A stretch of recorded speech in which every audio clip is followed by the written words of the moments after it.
Magandang gabi po mga kapatid, mga kaibigan. Ito po muli si Brother Paul Dito Jose, pastor po ng Jesus Christ Baptist Church in Santa Maria, Bulacan, and this is our time in the Word.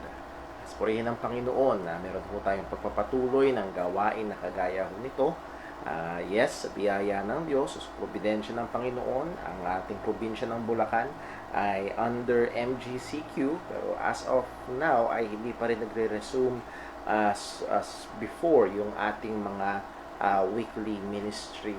At salamat sa Panginoon na meron tayong pagkakataon, do online ay pwede magsama-sama at makapag-aral, makapagbulay-bulay sa salita po ng Panginoon. And I'm excited sa atin kung bibigyang pansin na mga talata ho ngayong hapon. And I hope you remember last time Friday, kung ano yung ating sinimulan at itutuloy ho natin yaan. So bago ho tayo pumunta sa ating pagbubulay-bulay sa salita ng Panginoon, ay ilang mga announcements po muna. Kagaya ho nung ating nasabi, ay MGCQ na. Therefore, ay meron na ho tayong gawain. And last Sunday, there were 14 of us. And that's well below the 50% ng capacity ho ng atin hong bahay-sambahan. And we observed physical distancing. At salamat sa Panginoon, and I was pleasantly surprised. Medyo mas marami sa aking personal na inaasahan, and salamat sa Panginoon sa biyaya ho niya, sa napakagandang sorpresa. And also, as you have seen, Sunday School is back. Amen. Purihin ng Panginoon, na-miss ko ho ang pagtuturo ng Sunday School, and I hope you missed also yung pag-aaral natin ng salita ng Diyos sa panahon ng Sunday School. So, inaasahan ng bawat mga kapatiran, members ng JCBC na tumutok hindi lamang sa 10 a.m. worship live stream, but also sa ating Sunday School at 8:30 in the morning. So, medyo mas maaga-aga ho dapat kayong uminom ng kape at mag-ready at gumising upang makabahagi natin o makasama ho namin tayo, kasama-sama tayo sa atin ng Sunday School at 8:30. So, magtutuloy ho yung live stream ngayon around 9:30 or 9:45, and then it will be cut off. And then just stay tuned at hintayin nyo lang ho, we will proceed to another live stream. So, every Sunday morning, there will be 2 live streams, Sunday School and also our worship service. So, pinuputol natin yun just for preparations. Binabago natin yung description din ho doon sa atin ho live stream and so on. So, I hope na hindi ho magiging sagabal yun sa ating mga kapatiran. And that's also a time for you to have a break para ho hindi rin ho tuloy-tuloy. And I would like to advise yung ating mga kapatiran, if possible, ay fully charge sana ang inyong mga cellphones upang hindi ho mangyari na malobat, dahil again, that's almost more than 2 hours of naka-on ang inyong cellphone at gumagamit ng data or signal or whatnot. So, it will be a bit demanding sa battery ng inyong gadget. So, please take steps para ho hindi ho mangyari ang bagay na yon. At sa mga pupunta ho sa church, please let me know beforehand, sapagkat meron ng ilang mga kapatid nagsabi ng desire to be here, kaya lang sa atin hong pagsusumikap na sumunod sa gobyerno at pag-iingat na rin ho sa ating mga kapatiran, dahil mahal namin kayo, ay masakit at mahirap bilang pastor na sabihin, dati laging punta kayo sa church, ngayon wag ho muna. So again, let me know beforehand kung kayo ho ay pupunta, at kung meron ho mga kailangan nating ikonsidera ay atin ho pag-uusapan. At kung sakali man ho na kayo pupunta, please be here early, at least 15 minutes early, sapagkat meron ho mga steps na kailangan gawin, at ulit-ulitin ho natin ito dito sa ating time on the Word. Pag dumating kayo dito sa church, kauna-unahang gagawin is hand washing. Meron tayong hand washing area, foot disinfectant dun ho sa may entrada pa lamang na ating church. I-check ang inyong temperature, and then ay pagkatapos ho noon, you will go to the hand sanitizer or hand alcohol, kung naman yun nandun sa dispensing na yon, ay mag-hand sanitizer or hand alcohol, and then mag-fill out po tayo ng health screening and contact tracing form. Again, for record purposes, At kung makita ho doon na meron kayong mga sintomas for the last 2 weeks, ay mapapayuhan ho natin na huwag muna pumisan kasama ho sa ating hong pagsamba. And also, contact tracing din. Hopefully, nagsusumikap tayo na walang mangyaring case dito sa ating church. Pero kung kinakailangan, ay meron tayong pagbabasihan ng records na maitutulong natin sa ating LGU kung kakailanganin, wag naman sana. And then also, habang nandito sa church, observe physical distancing always. Ano po, dapat laging nakasuot ang mask at meron po tayong nakahandang mga face shield. And yun yung face shield na yun, pag ginamit yung susulatan nyo ng pangalan nyo, that will be your face shield always when you come to the church. And also, we would like to advise na bring your own water container. Kung halimbawa, tumbler or whatnot, na pwede nyo baunan ng tubig para pag break time, pwede nyo inuman ng tubig na alam nyo na safe yun. And also, ay kung kailangan nyo ng merienda, bring it also. Ano po. So, ilang mga paalala lang yun, mga steps na kailangan gawin pag dito po sa nakasama ho natin kayo sa pagkasamba. And I hope sa Sunday to see more of our brethren na able and allowable by the government na magkasama-sama po tayo. Ano ho? And also for a prayer request, mga kapatid, I would like to ask for your prayer request. Salamat ho sa ating kapatiran nagbigay alam sa atin ng kalagayan ni Sister Jinjin, at nakita ko rin ho sa post sa group chat ng ladies ay masamang-masama ang pakiramdam ni Sister Jinjin. Ang description niya ay nanghihina siya physically. So pag-pray ho natin, alam natin na hindi lamang physically kundi maging emotionally and spiritually kailangan ho yun ni Sister Jinjin. So let's pray for that. And also, pag-pray din ho natin bukas ay maaaring meron ho ilan sa inyo nakakakilala sa bayaw ho ng aking ate, si Brother Joel Oliveros. Ang kanyang anak na si DJ ay na-aksidente ng mga nakaraang panahon o araw at kinakailangan na semento na yung kanyang braso sa iko, pero kailangan lagyan daw ng pin. And that's a 50,000 pesos operation. Ano ho? Salamat sa Panginoon sa provision niya, pero let's pray for a successful operation for DJ Oliveros. Ano po? So, again, those are some prayer requests. Pag-pray natin patuloy ang bawat isa, lalo na sa ating patuloy na spiritual na paglago, patuloy tayong maging masipag na pagbabasa ng salita ng Diyos, pagbubulay-bulay, pananalangin, and I hope na hindi natin pinababayaan ang mga bagay na ito. So that concludes our announcements, reminders, and prayer requests. Now we will go to our time in the Word. And as I've said, ako ho ay excited sapagkat very special ang ating binibigyang pansin na portion or passage ng Scripture, and very special and also very familiar.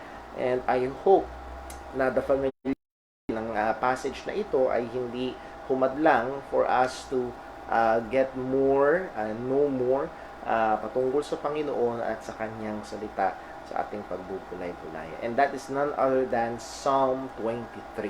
So if you have your Bibles, I would like to invite you to open to Psalm 23. At maaaring sa ulado nyo na ito. And I would like to challenge you to try to recite it with us. Psalm 23, and let us read the whole Psalm.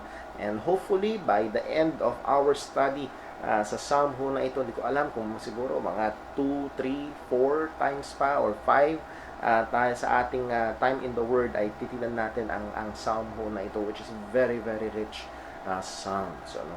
So pagbasahin ho natin, then let's go to a short word of prayer. Okay po ba? Psalm 23, ready, read. A Psalm of David. The Lord is my shepherd, I shall not want. He maketh me to lie down in green pastures. He leadeth me beside the still waters. He restoreth my soul. He leadeth me in the paths of righteousness for his name's sake. Yea, though I walk through the valley of the shadow of death, I will fear no evil, for thou art with me. Thy rod and thy staff, they comfort me. Thou preparest a table before me in the presence of mine enemies. Thou anointest my head with oil, my cup runneth over. Surely goodness and mercy shall follow me all the days of my life, and I will dwell in the house of the Lord forever. Amen. Purihin ang Panginoon sa pagkabasa ng kanyang salita. Let's pray. Panginoon naming Diyos, aming Ama sa langit, aming pinapasalamatan ng iyong kabutihan, ng iyong katapatan. Panginoong tunay, namamangha kami. Namamangha kami sa mabuting kamay mo. Namamangha kami sa mga biyaya mo na patuloy na pinagkakaloob. Lord, lalo't higit, namamangha kami na ibinigay mo ang iyong bugtong na anak para sa aming mga makasalanan, para kami ay magkaroon ng kaligtasan. Thank you po, Panginoon. Salamat po, O Diyos, hindi mo lamang kami basta iniligtas at pinabayaan na. Hindi, Panginoon, kami ay iyong niligtas at inilakip mo kami sa iyong kawan. Kami ay iyong mga tupa.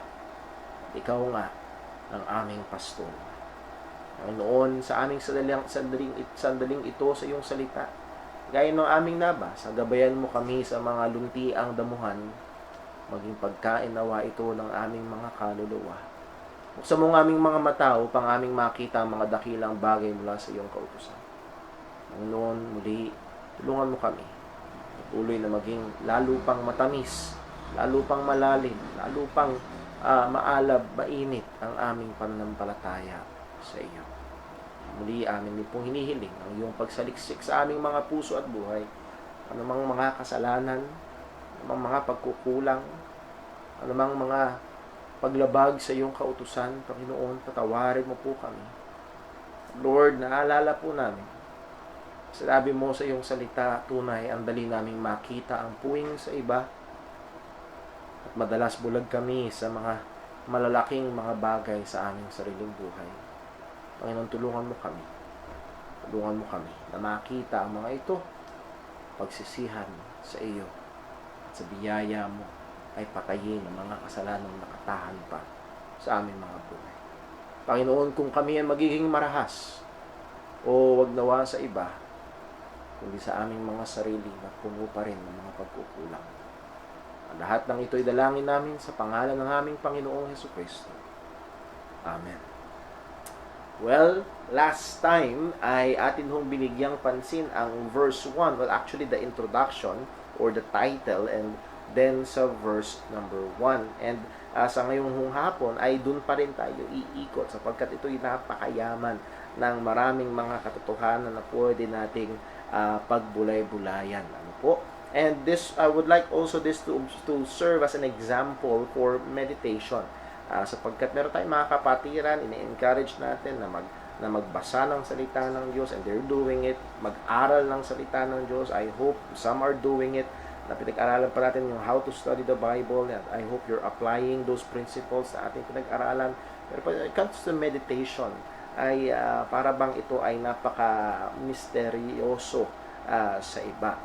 So I hope this will be a good example na hindi mo kailangan ng bachelor's degree sa isang theological seminary para magawa mo na mag-meditate sa salita ng Panginoon, but just looking at the Word of God, reading the Word of God, and letting it sink in. Hayaan mo ito'y bumaon sa iyo, nakababad. At sabi nga ho, napagandang example ni Donald Whitney, habang mas tagal itong nakababad, parang tsaa, mas lumalasa.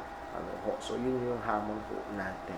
So, muli, balik-aralan lang ho natin yung ilang mga bagay na atin na natignan. Nakita na ito sa Psalm of David, sa pinaka-introduction, a Psalm of David. And again, kasama ito sa Hebrew scripture, that is, it is included in the inspired word of God, those headings. So a Psalm of David. Malinaw, ang awit na ito ay si Haring David ang may akda. At maaaring ito ay inakda niya nung habang siya shepherd pa lamang, or nung siya ay hari na, hindi natin alam kung kailan, pero may mga nagsasabi na malamang daw ito'y hari na siya at ito'y nasulat niya nung panahon na siya'y tinutugis ng kanyang sariling anak. Lalo na doon sa verse 4 na ating nabasa, Yea, though I walk through the valley of the shadow of death, I will fear no evil. So verse 5, there are enemies around him in his presence. So para bang malapit sa kanyang kamatayan, may mga kaaway siya, and that is not his setting when he was still a shepherd, but when he was a king. So again, that may be di malinaw, pero malaking porsyento na malamang yun nga ang kalagayan. So here is King David at ang kanyang deklarasyon, the Lord is my shepherd. And kung naalala niyo ho, nakaraan, tinignan natin, David himself was a shepherd. At isa siyang hindi batugang shepherd. Isa siyang masipag. Actually, isa siyang larawan ng mabuting shepherd. He is a protective shepherd. Dumating man ng leon, ng oso, para kumuha ng tupa, ay kanya itong hinahabol, pinapatay upang makuha muli yung tupa. Pinagtatanggol niya, he is a responsible shepherd. Nung inutusan siya ng kanyang ama para dalhin yung mga pinadadala sa kanyang mga kapatid na nandun sa digmaan, pinagkatiwala niya yung mga sheep sa able na mag-aalaga. So he is a responsible shepherd. So he is an example of a good shepherd. Alam niya ang trabaho ng shepherd. Alam niya ang relasyon between a sheep and shepherd, and he is very much well qualified na mag-akda ng awit na kagaya nito na may kinalaman sa relasyon ng sheep-shepherd relationship. Also, last time in the Word, last Friday, tingnan natin yung definite article na the, doon sa pinakasimula, the Lord. Again, this definite article ay nagbubukod tangi. Hindi siya a Lord, one among many, but the Lord. Siya ang namumukod tangi.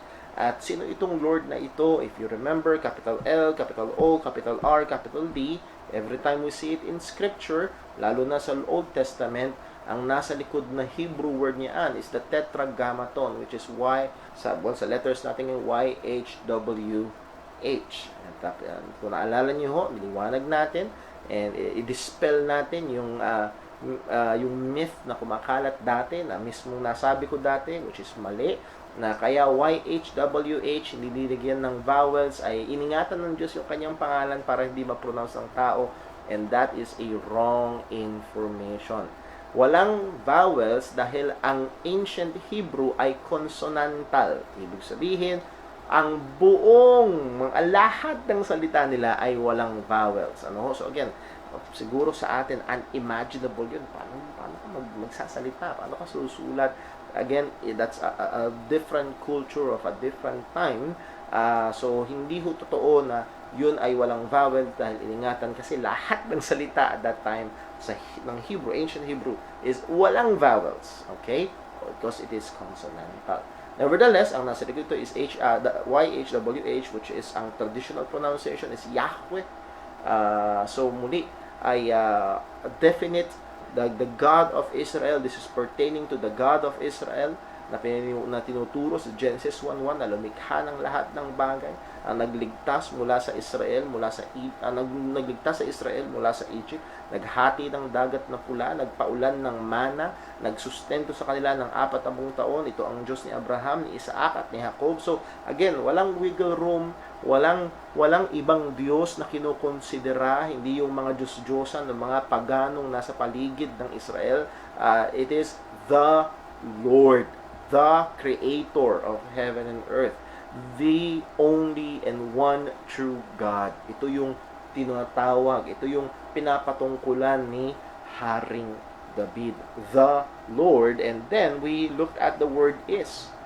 It is in the present tense. The Lord is. He was, hindi siya will be, kundi presently is. Tinignan natin yan nakaraan Friday is even tomorrow, He still is. Kapag marami kang pera, He still is. Kapag wala ka ng pera, He still is.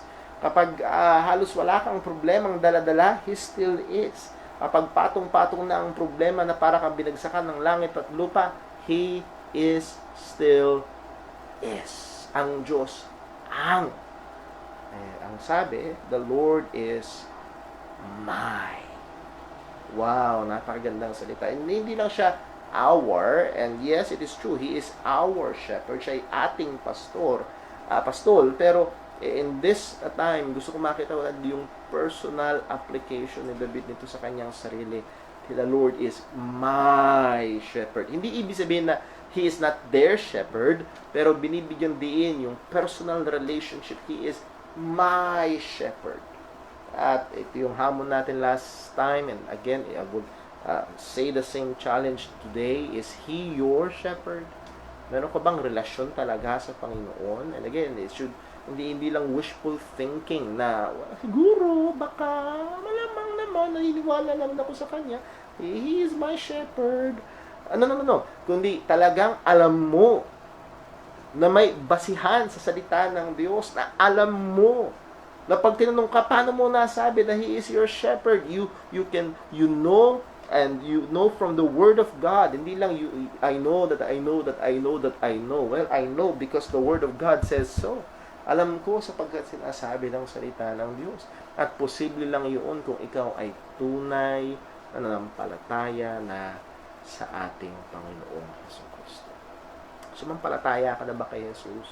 Nagtiwala ka na ba dun sa ginawa niyang pagliligtas sa krus? O kaibigan, kung hindi pa, then you're not His sheep. And He is not your shepherd.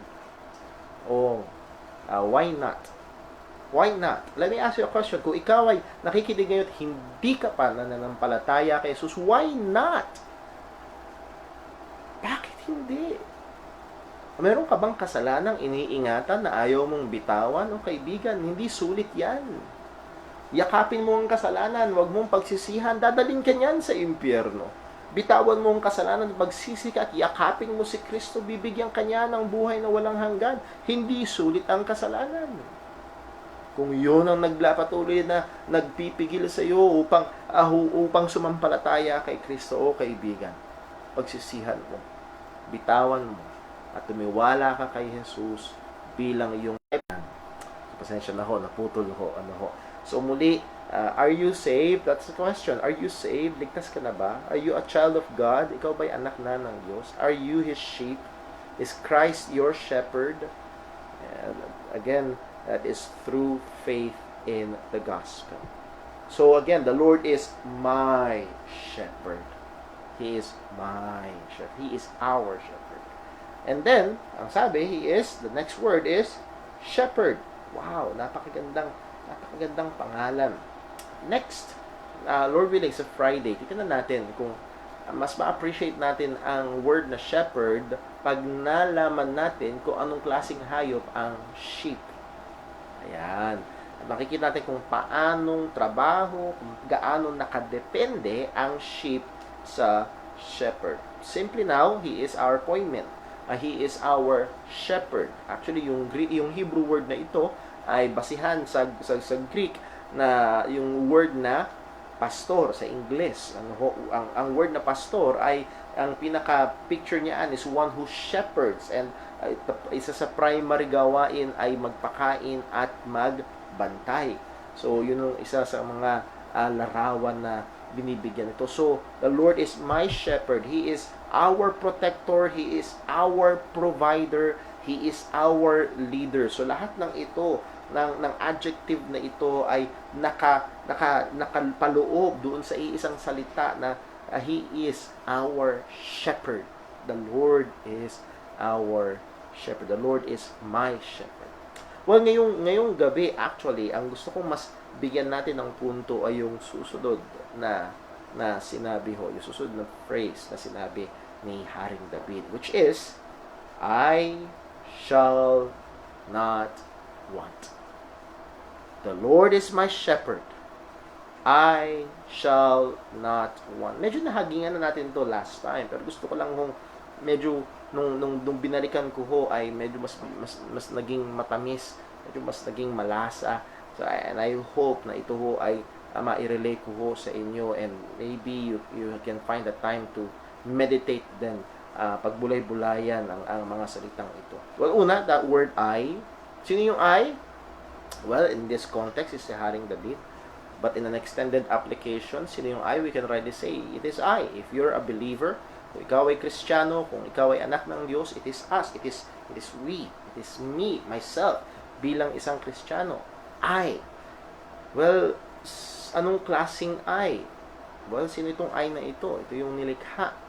Kung yung shepherd, ang Diyos, siya ang lumikha, well, And also that word Lord, meaning the self-existent one, hindi siya nilikha, hindi siya nakadepende sa kahit na ano o kanino. Pagdating sa I, tayo ang nilikha at tayo ay nakadependeng labis sa maraming bagay, lalo na sa ating Panginoon. We are not self-existent but utterly dependent. Hindi tayo self-existent, umiiral sa ating sarili, kung hindi tayo ay nakadepende. Have you thought about na this, na ang Diyos hindi niya kailangan ng hangin? Hindi niya kailangan ng pera.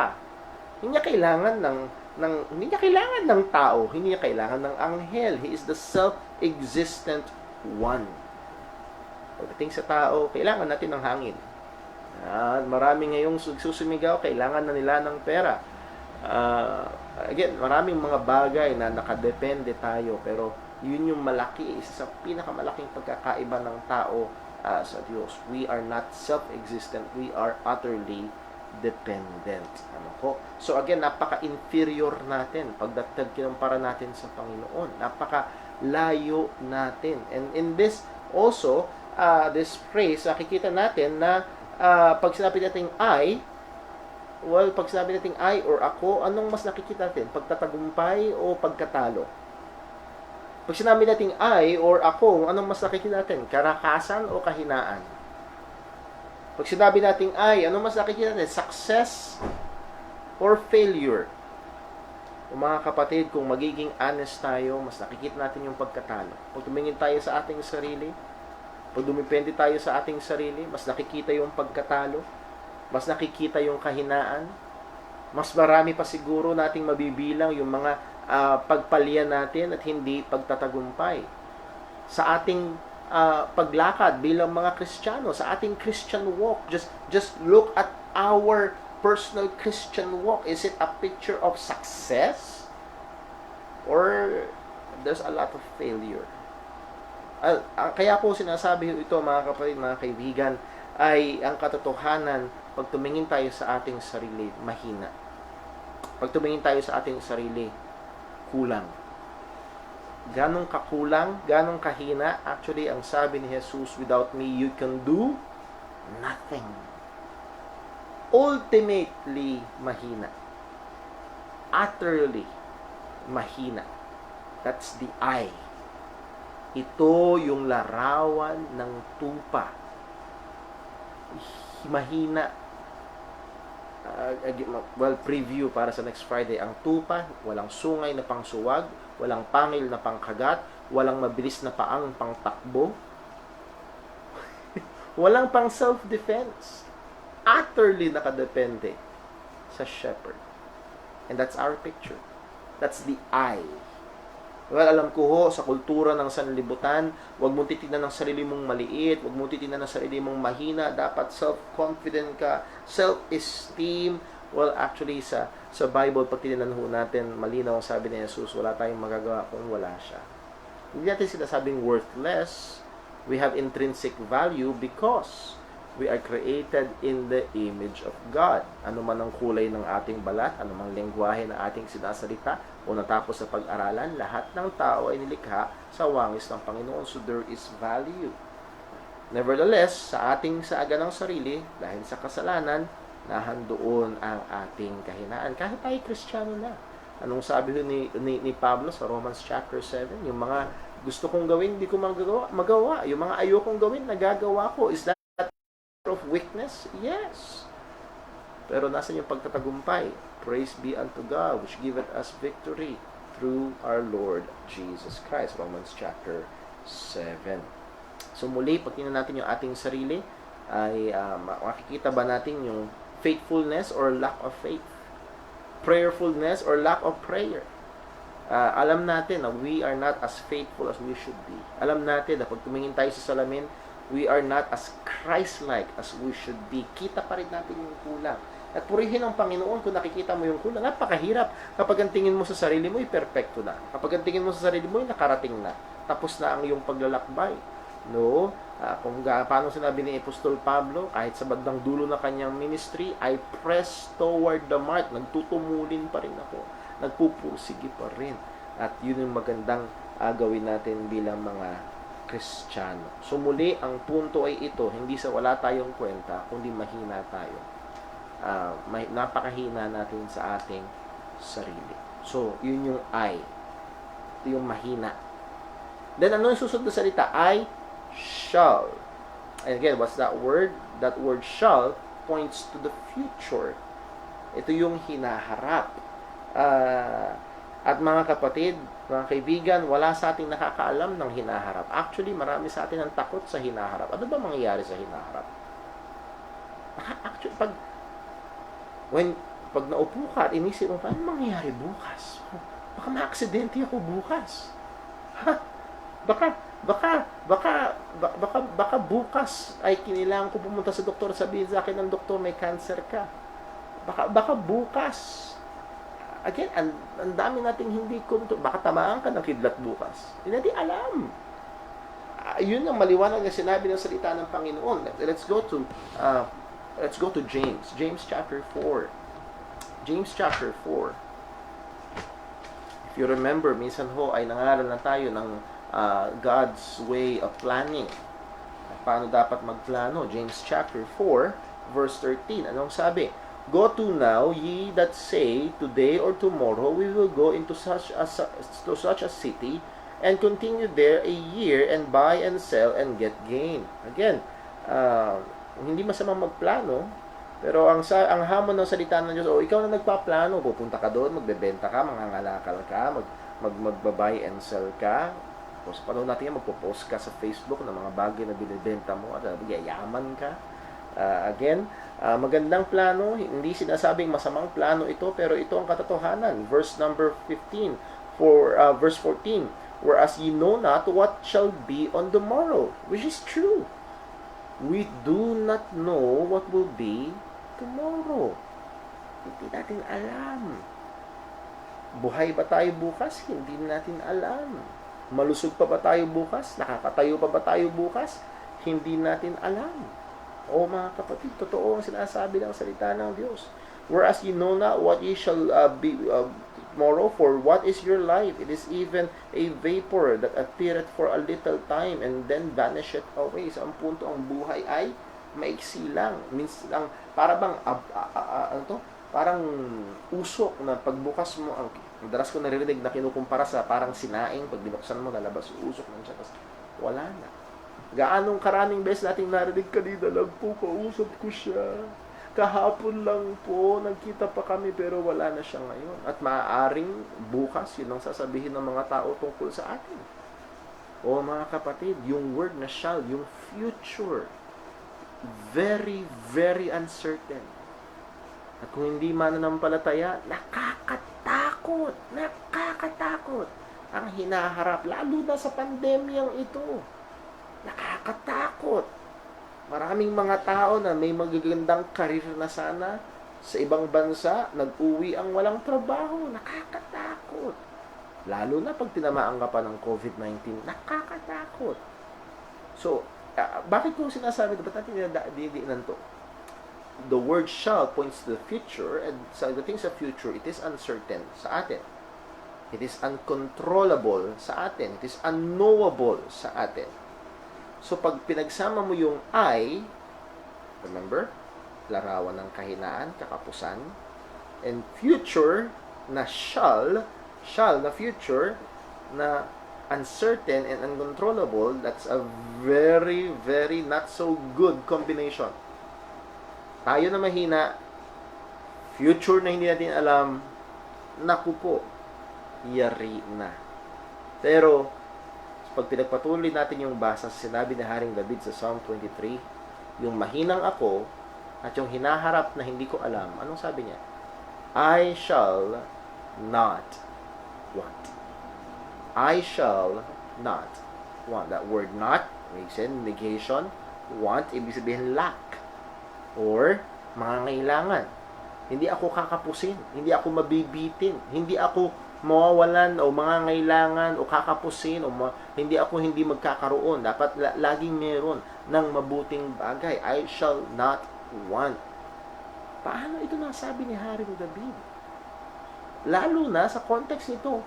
Pag sa verse 4, para siyang dadaan sa nakakamatay na sitwasyon. Verse 5, may mga nakapaligid sa kanyang kaaway. Paano nasabing, I shall not want? Well, muli, babalik ho sa katotohanan na ang bold declaration na ito ay dahil ito'y nakakabit dun sa una niyang sinabi. Ano yung una niyang sinabi? The Lord is my shepherd. And because the Lord is my shepherd, itong mahinang I, itong nakakatakot na shall, future, is secured. Ang sabi, I shall not want. Because the Lord is my shepherd. Now, gusto ko lang siguraduhin na maunawaan natin sa tamang paraan. Hindi ibig sabihin ng I shall not want ay ikaw ay magiging bilyonaryo na at wala ka nang kailangang anumang material na bagay. Kahit ang mga bilyonaryo may kailangan pa din. Pero ano itong ibig sabihin ng I shall not want? Again, it doesn't mean na puro material na bagay lamang. It doesn't mean na hindi ka magkakasakit. It doesn't mean na hindi ka magkakaproblema. Alam natin, si King David, kung sinulat niya ito nung siya'y pastol pa, ang dami niyang problema ang haharapin. Kung isinulat niya ito nung siya'y tinutugis ng kanyang sariling anak para patayin, siya'y may problemang kinalalagyan. Pero ang sabi niya pa rin, I shall not want. Again, that bold declaration of David ay hindi nakaasa sa kanyang sariling kakayahan.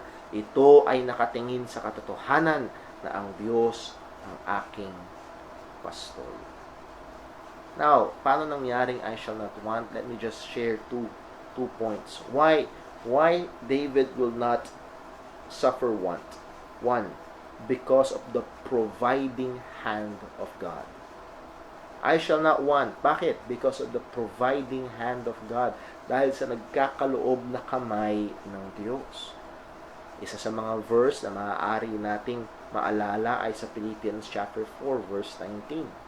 Na kung saan ang mga Kristiyano na nahandon yung kanilang sacrificial giving para sa gawain ng Panginoon, para sa ministeryo ni Apostol Pablo. Ang sabi ng Panginoon sa pamamagitan ni Pablo, but my God shall supply all your need according to His riches in glory by Christ Jesus. Isusupply daw ng Diyos yung ating mga pangangailangan. Gagamit siya ng iba't ibang mga kaparaanan. Again, listen to those words. He will supply all our need, not want. At marami hong mga tao, para bang ramdam na ramdam nila ang kanilang buhay ay salat na salat. Actually, hindi salat na salat. Sabi ng Bible, may pagkain ka, may damit ka, magpasalamat tayo. Kung ikaw ay meron ng mga bagay na yon. Pero meron mga tao ngayon, wala lang iPhone, para bang salat na sa buhay. Kawawang kawawa ang tingin sa sarili kapag hindi bago ang mga gamit. O walang malaking TV.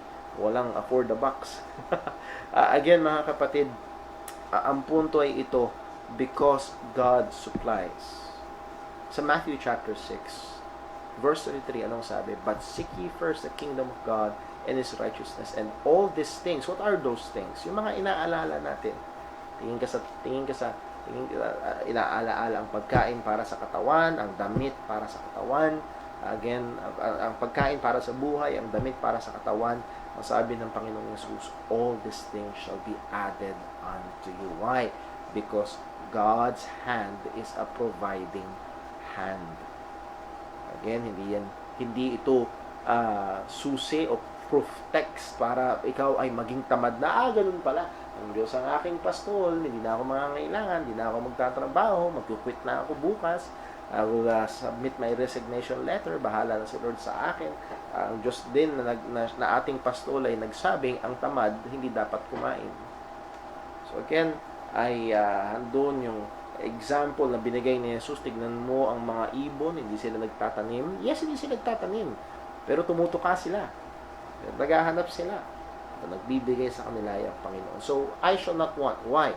Because of the providing hand of God. Number 2, dito tayo matatapos. I shall not want. Why? Because of the sanctifying hand of God.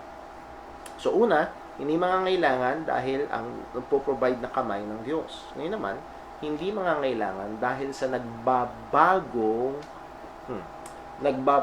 sa ating kamay ng Diyos. Okay? Hindi nagbabago ang kamay ng Diyos, tayo ang binabago ng kamay ng Panginoon because of the sanctifying hand of God. Let me just explain that word sanctify. Ang word na sanctify, ang ibig sabihin nito pagbubukod. At sa Bible, merong already and not yet. Meron tayong we are sanctified unto the Lord and we are being sanctified. Ibig sabihin, patuloy tayong binabanal. Patuloy tayong hinuhubog sa wangis ni Kristo. At dun sa proseso na yon, tayo ay patuloy na natututo. Natututo in what way? And let me invite you again sa Philippians chapter 4 if you have your Bibles. Sa Philippians chapter 4, ito po ang sabi. Philippians 4 verse number 11. Ano po ang sabi ng Philippians 4:11. Ano po ang sabi ni Apostol Pablo? Ayun. Not that I speak in respect of one, for I have learned in whatsoever state I am there to be with content. Take note of the word, I learned. Natutunan. So, maaaring hindi mo pwedeng sabihin, ganito talaga kasi ako, isa akong taong walang kakontentuhan. No. Ikaw ay Kristiyano, kung ikaw ay anak ng Diyos, nandun yung sanctifying process, ang Diyos ay kumikilos, siya na nagsimula, ang mabuting gawa sa iyo ay tatapusin niya ito, at patuloy kanyang ihuhubog kay Kristo. At narito ang sabi niya, at magandang example ni Apostol Pablo, I learned. Ano yung natutunan niya? Not that I speak in respect of one, for I have learned in whatsoever state I am therewith to be content. Anumang katayuan naroon ako ay magkaroon ng kakontentuhan. Verse 12, I know both how to be abased and I know how to abound. Everywhere and in all things I am instructed, both to be full and to be hungry, both to abound and to suffer need. I can do all things through Christ which strengtheneth me. Again, so that provides the context dun sa napaka-misused na words. Alam natin, hinahangaan kong basketballista si Stephen Curry, sinusulat yun sa kanyang sapatos. Hindi ibig sabihin na pag sinulat mo yan, magiging mahusay ka ng taga-shoot ng bola. No. Ang context ito is sanctification. Pagpapabanal. At natutunan ni Pablo ang pagiging kontento na isa sa mga katangian ng lumalago at malagong Kristiyano. Pagiging content na natutunan niya. And how is that? Through Christ which strengtheneth him. So muli ang punto'y ito, ang Diyos na patuloy na nagbabago sa atin. Tayo ay hindi mangangailangan, kagaya ni Pablo, sapagkat natutunan niya. Sapagkat patuloy siyang tinuruan at binago ng Panginoon, he learned to be with content. Kaya ang sabi sa Hebrews chapter 13 verse 5, let your conversation be without covetousness and be content with such things as ye have, for he had said, I will never leave thee nor forsake thee. Habang nakikilala natin ang Panginoon, habang nararanasan natin patuloy ang pagkilos ng Diyos, hindi lamang yung mga biyaya niya, hindi yung mga pagtuturo at pagbabago niya sa ating buhay, we will be transformed, and like Apostle Paul, Lord, sa biyaya ng Diyos, we will learn to be with content. And with David, we can say, the Lord is my shepherd, I shall not want. Again, that word I, weakness.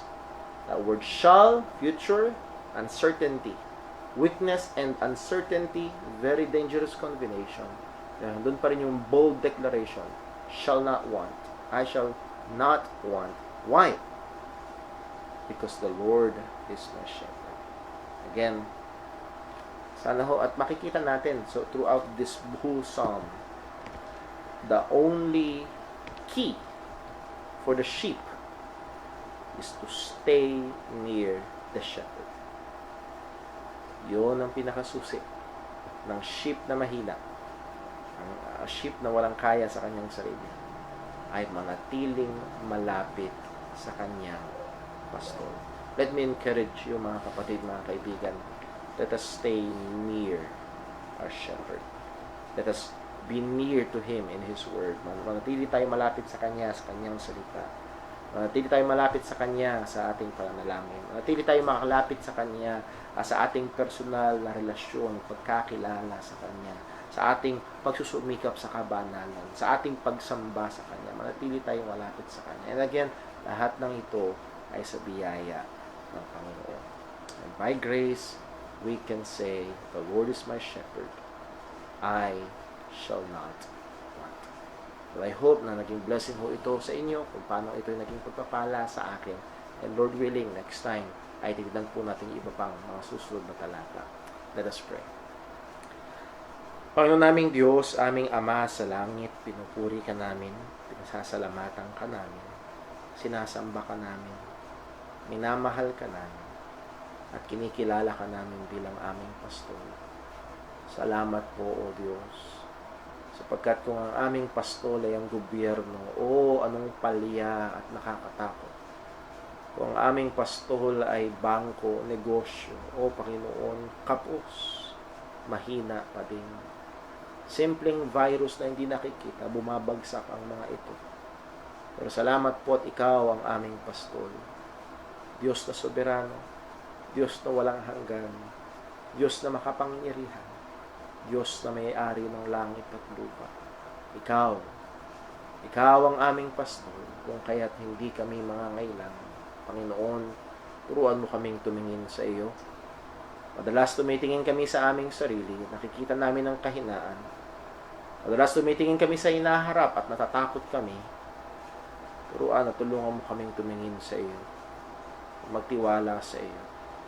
Sa mga nangyayaring ito sa aming paligid, sa COVID-19, sa kawalan ng trabaho, sa pagpabago ng forma ng pag-aaral ng mga bata. Panginoon, ang daming hindi sigurado. Pero Panginoon, isa ang sigurado. Ikaw ang Diyos na soberano. Sa biyaya mo, ikaw ang aming pastor. Nawa ang mga katotohanan ito, Panginoon, ay patuloy mo gawing matamis sa aming mga puso. Patuloy mong bigyan liwanag sa aming mga isipan. Patuloy na maging kalaguan ng aming pananampalataya. Salamat po, O Diyos. Salamat po. Lahat ng ito ay dalangin namin sa pangalan ng aming Panginoong Jesucristo. Amen. O muli mga kapatid, pag-pray natin, Sister Jingjing, and also, ang ating pagsamba sa Sunday, 8:30, ang simula ng ating Sunday School, and then 10 a.m. ang ating live stream ng worship service. So parehong live stream ho yun. Ay inaasahan natin ng mga kapatid at sa mga bahay-bahay ay 8:30 pa lang nakatutok na. That's a good thing. At maging kasanayan, baka nasanay na ho kasi kayo ng alas 10. So magandang masanay ulit tayo ng 8:30, and come new normal, Lord willing, ay magkakasama na tayo dito sa church. So again, if you're planning to attend, please let me know beforehand para pag-usapan natin yung mga bagay na kailangang paghandaan. And again, please come early sapagkat mayroong mga trade dadaanan upang bago makapasok po dito sa ating bahay, sambahan. I love you all. I miss you all. Let's pray for one another. Let us love one another. At patuloy tayong mag-encourage sa isa't isa. God bless po.